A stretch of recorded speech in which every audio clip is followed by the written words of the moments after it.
Red breaking చూస్తున్న ముఖ్యమంత్రి Revanth Reddy UPSC civils 2023 prelims ఉత్తీర్ణులైన అభ్యర్థులతో భేటీ కానున్నారు. ఉదయం 10 గంటలకు ప్రజాభవన్లో తెలంగాణ నుంచి యూపీఎస్సీ సివిల్స్ 2023 ప్రిలిమ్స్ ఉత్తీర్ణులైన అభ్యర్థులతో ముఖ్యమంత్రి ముఖాముఖి సమావేశం నిర్వహిస్తారు. ఆ తర్వాత సింగరేణి కంపెనీ ద్వారా వారికి ఆర్థిక సహాయం అందించే పథకాన్ని ప్రారంభించనున్నారు. 11 గంటలకు హెచ్ఐసిసిలో Kamma global federation KGF global సమ్మిట్లో పాల్గొనబోతున్నారు సీఎం. అనంతరం 12 గంటలకు గోపన్పల్లి తండా వద్ద కొత్త ఫ్లైఓవర్ ప్రారంభోత్సవం చేయనున్నారు. మధ్యాహ్నం 2 గంటలకు సచివాలయంలో రేవంత్ రెడ్డి ధరణిపై అధికారులతో సమీక్షా సమావేశం నిర్వహించి ధరణిపై చర్చించబోతున్నారు. సీఎం రేవంత్ రెడ్డి షెడ్యూల్ బిజీగా ఈరోజు ఉండబోతోంది.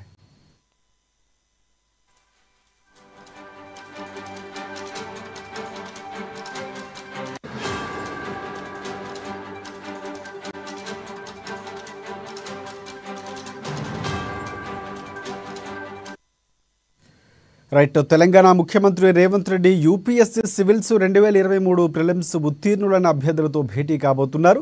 ఉదయం 10 గంటలకు ప్రజాభవన్లో తెలంగాణ నుంచి యూపీఎస్సీ సివిల్స్ 2023 ప్రిలిమ్స్ ఉత్తీర్ణులైన అభ్యర్థులతో ముఖ్యమంత్రి ముఖాముఖి నిర్వహిస్తారు.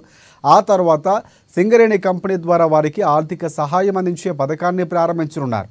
11 గంటలకు హెచ్ఐసిసిలో Kamma global federation KGF global సమ్మిట్లో పాల్గొంటారు ముఖ్యమంత్రి. అనంతరం 12 గంటలకు గోపన్పల్లి తండా వద్ద కొత్త ఫ్లైఓవర్ ప్రారంభోత్సవం చేయనున్నారు. మధ్యాహ్నం 2 గంటలకు సచివాలయంలో రేవంత్ రెడ్డి ధరణిపై అధికారులతో సమీక్షా సమావేశం నిర్వహించి ధరణిపై చర్చించనున్నారు.